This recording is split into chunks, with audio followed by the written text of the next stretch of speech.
Oi, gente. Boa noite. Vou deixar essa aula gravada para vocês, porque hoje eu tenho um compromisso que eu não consigo adiar e é mais fácil para vocês se a gente mantiver a aula aqui, né? Para a gente não perder a aula. O que que a gente vai fazer hoje? A gente vai ver um material sobre denotação e conotação e eu vou passar mais ou menos uns exemplos, vou explicar certinho e eu vou pedir para que vocês façam um material para mim. Vou subir aqui na plataforma também esse material. Quero que vocês vão entender no final, mas eu quero que vocês me escrevam da forma como a gente conversou. Lembram da primeira atividade? Eu espero muito que vocês escrevam bem. Eu preciso ver o ponto de vista de vocês, porque essa é a única maneira que eu tenho de saber se vocês estão entendendo a disciplina, ok? Então vamos lá.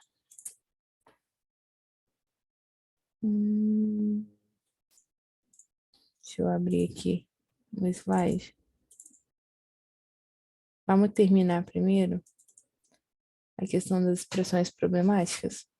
A gente falou sobre acima de, acima junto, acima separado, abaixo junto, abaixo separado.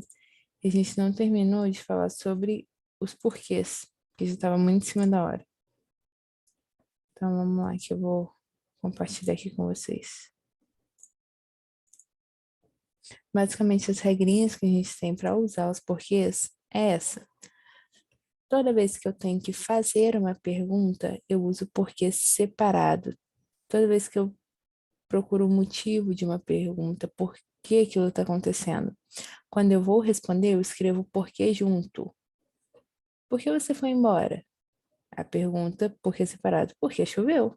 Essa foi a minha resposta. Toda vez que eu for utilizar uma resposta com porquê, eu uso porquê junto. Quando eu quero perguntar e utilizar o porquê no final de uma frase, eu utilizo porquê acentuado. A gente convencionou colocar essa pontuação para ficar mais fácil a gente entender, porque senão a gente poderia usar qualquer porquê para ficar bonitinho, mantendo dentro dos padrões. Convencionou-se acentuar para diferenciar o porquê separado da pergunta do porquê separado no final de uma frase, também como uma pergunta, mas apenas no final da frase ele vem acentuado. A gente também tem o porquê junto acentuado. E a gente utiliza isso quando a gente substantiva alguma coisa. Atrasaram-se por quê? Você sabe o porquê disso, você sabe o motivo disso ter acontecido. A regra básica que a gente utiliza é essa, mas vamos entender um pouquinho mais a fundo.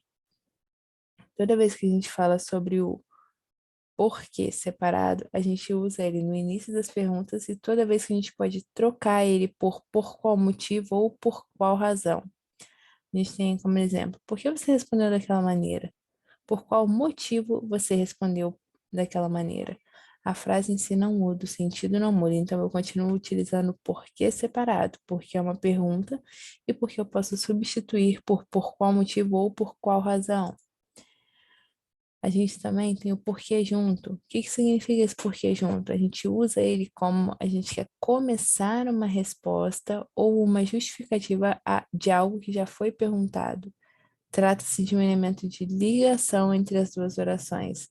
Toda vez que eu puder substituir por pois, já que, visto que, como, uma vez que, eu utilizo porque junto. A situação da cidade agravou-se muito porque choveu intensamente no mês de fevereiro.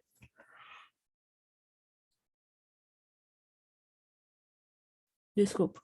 Estávamos tranquilos depois da prova, porque havíamos estudado bastante.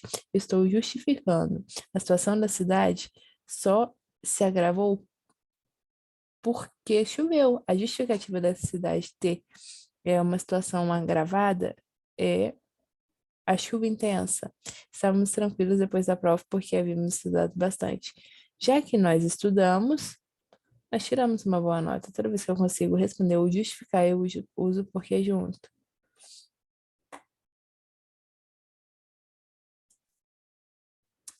A gente também tem o porquê separado e acentuado, né, mano? Toda vez que eu utilizo ele, é no final da frase.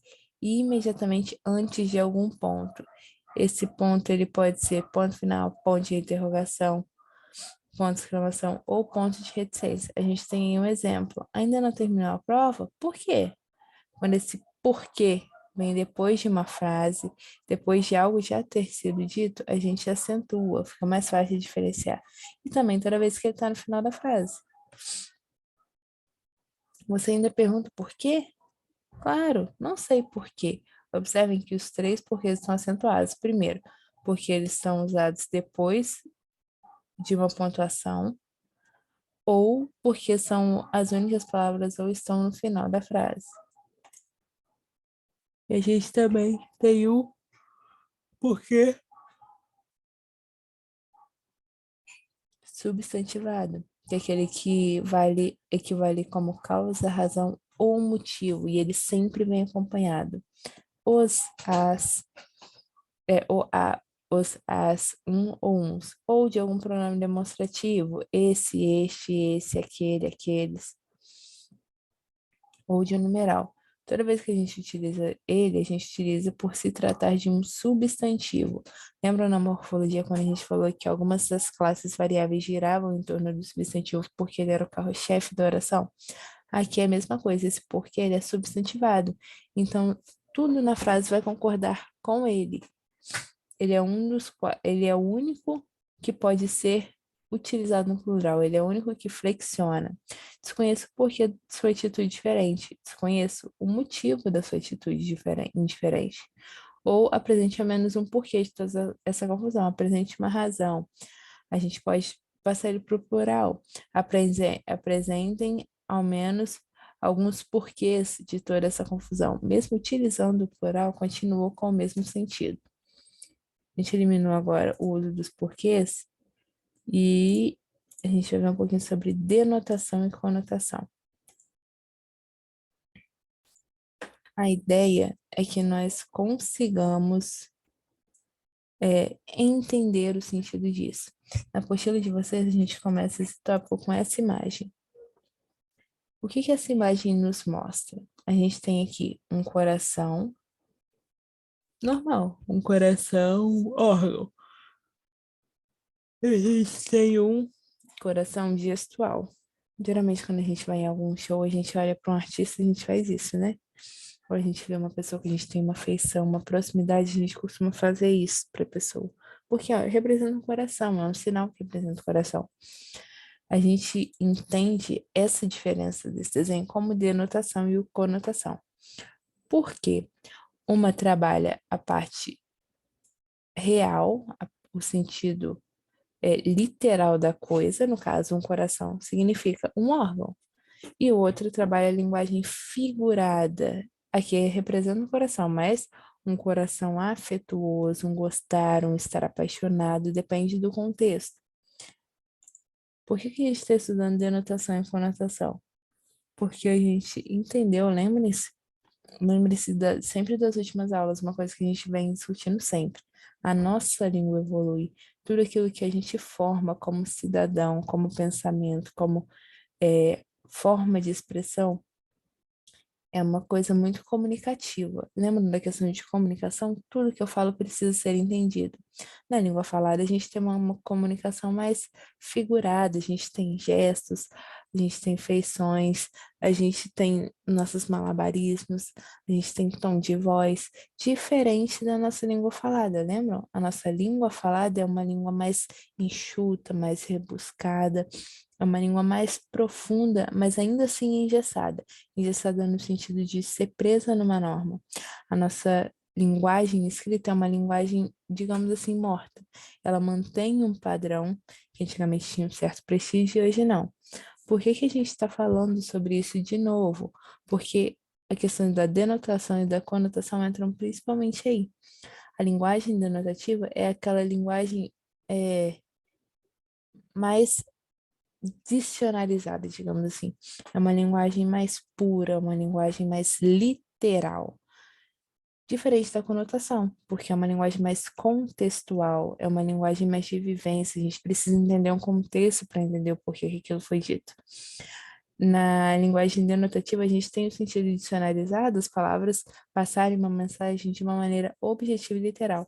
Lembram do jogo fisionômico? Por que que a língua falada é mais espontânea, é mais bem compreendida? Porque eu posso inferir alguns aspectos que vão ajudar nessa elaboração de uma comunicação, diferente da linguagem escrita. Por quê? A linguagem escrita pode ser, a gente pode falar que ela é preza mais pelo sentido da denotação, porque a linguagem escrita ela é mais objetiva. Lembram que o texto precisa passar uma mensagem clara? Por isso que é bom a gente saber pontuação.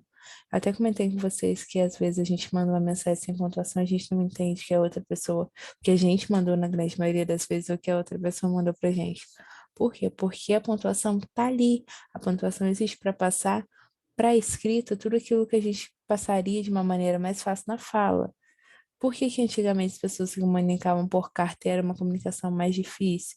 Porque a gente não conseguia inferir nada daquela pessoa. Não sei se vocês lembram do filme Cartas para Julieta, se alguém já viu. Um soldado e uma moça mantêm um relacionamento à distância e eles trocam cartas. E em alguns determinados momentos do filme, eles ficam em dúvida sobre o que um falou para o outro. Por quê? Porque às vezes, na euforia do momento, a gente escreve algumas coisas, igual quando a gente briga. Quando a gente briga com uma pessoa, a gente fala, às vezes, as coisas sem pensar. E na nossa linguagem falada, isso é muito claro. Só que na linguagem escrita, não. Por quê? Na linguagem escrita, se ela não der conta da comunicação, ela fica uma comunicação falha. Lembra disso que a gente falou? E a gente tem, dentro desses tipos de comunicação, desses tipos de linguagem, a gente tem também a conotação, que é aquele sentido mais figurado, quando a gente passa mensagem de modo subjetivo, de modo mais criativo. Lembram, vocês provavelmente já passaram por isso, estarem em um relacionamento e a pessoa fazer uma piadinha que às vezes só a gente entende, sabe? É, é um sentido mais íntimo. Por que que eu tô trazendo isso? Porque essa é uma linguagem conotativa. É um sentido muito figurado, é um sentido que precisa ser subentendido todo um contexto para esse sentido fazer um sentido ok, para a gente entender. A gente vai começar pela denotação. O que que é a denotação? É uma linguagem que ela é caracterizada principalmente por isso, pelo sentido literal, pelo sentido próprio. Ela não depende do contexto onde o termo está inserido, seja uma oração ou seja um período é, em que essas frases foram empregadas. Toda vez que a gente fala sobre denotação, a gente fala sobre o sentido puro. O que que é sentido puro? Ele não dá margem para nenhuma interpretação. É o sentido exato. Lembram do dicionário? O dicionário tem o sentido real daquilo. Mesa, objeto com quatro pés e um tampo. É o sentido puro daquilo.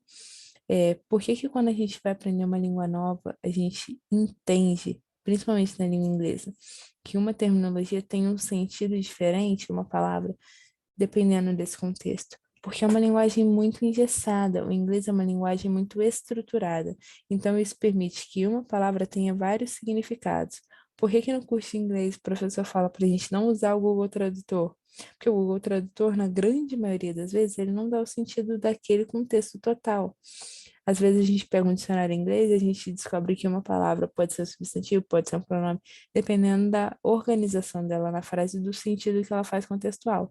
Então, a ideia que você tem quando você aprende a dominar a língua inglesa, sempre que a gente for traduzir alguma coisa, não traduzir a frase completa, ou só um termo, porque, e nem, na grande maioria das vezes, não aplicar o primeiro significado que aparece esse termo. Por quê? Na grande maioria das vezes, uma palavra tem uma lista de significados. E aí, a partir dessa lista, a gente infere um significado para ela naquele texto escrito.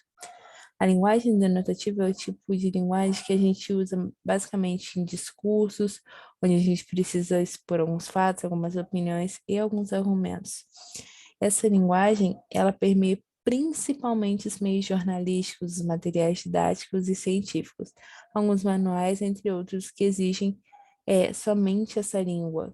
Qual é esse tipo de língua? Aquela língua literal, uma língua objetiva. Como exemplo que a gente tem aí, são termos diretos, passam a mensagem completa. Clarice Lispector nasceu na Ucrânia em 1920 e morreu no Brasil em 1970. A escritora e jornalista é autora de diversos romances e contos.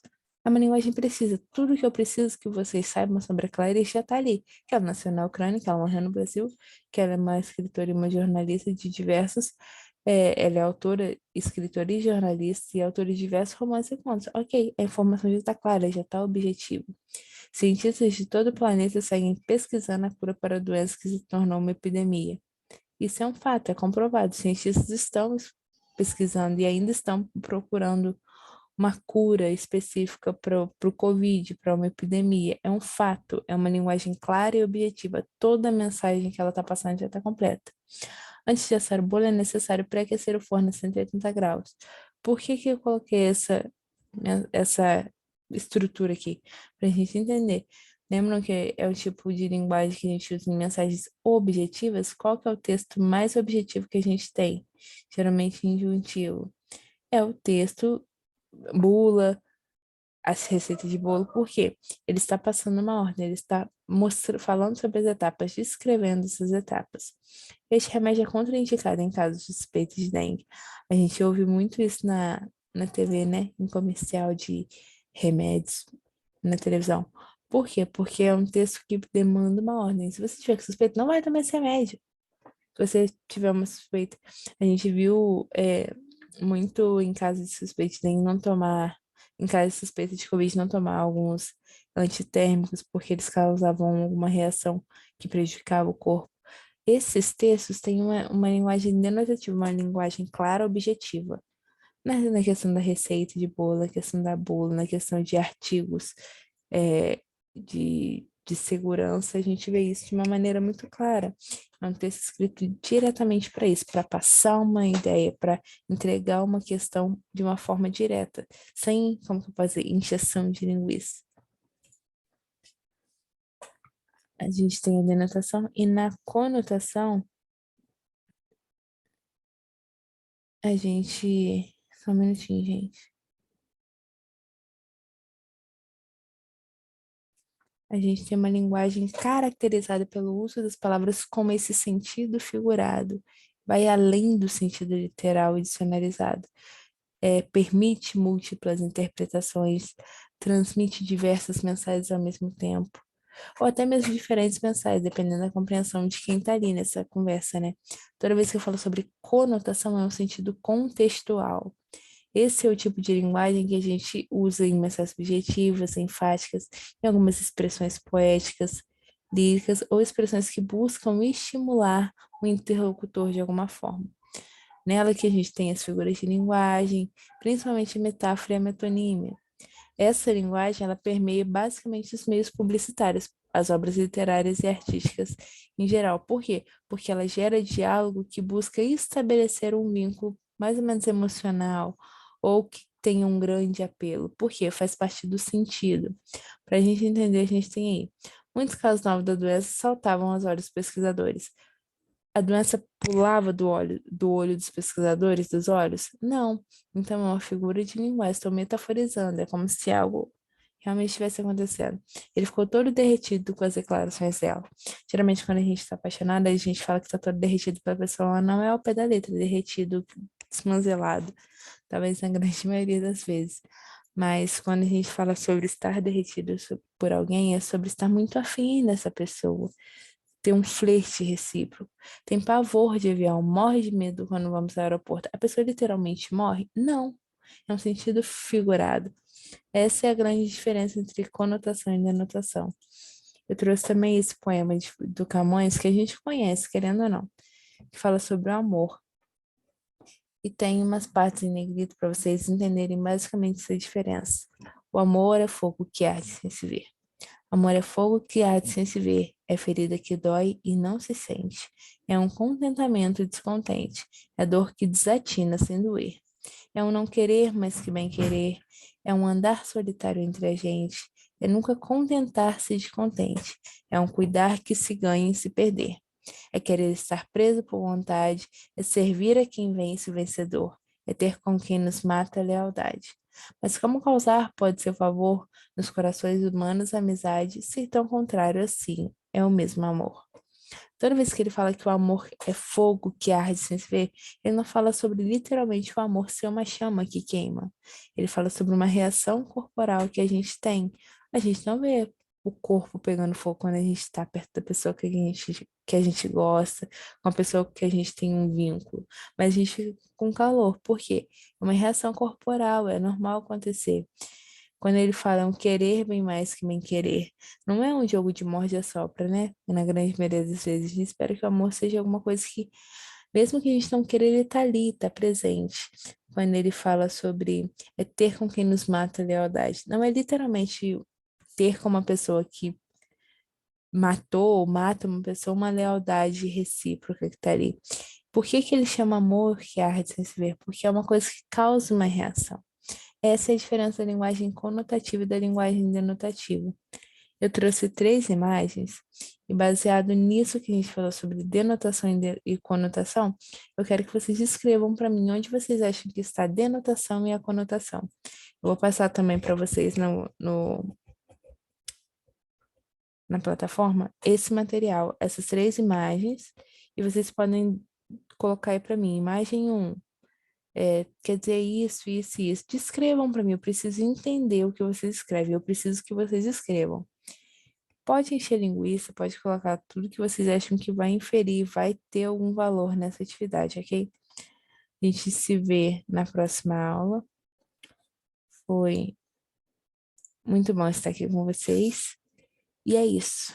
Qualquer dúvida podem me mandar no WhatsApp, eu vou subir até na quarta-feira esse material na plataforma para vocês, ok? Para ficar mais fácil da gente debater depois. E aí a gente corrige junto na próxima aula. Tchau, tchau, galerinha. Boa noite.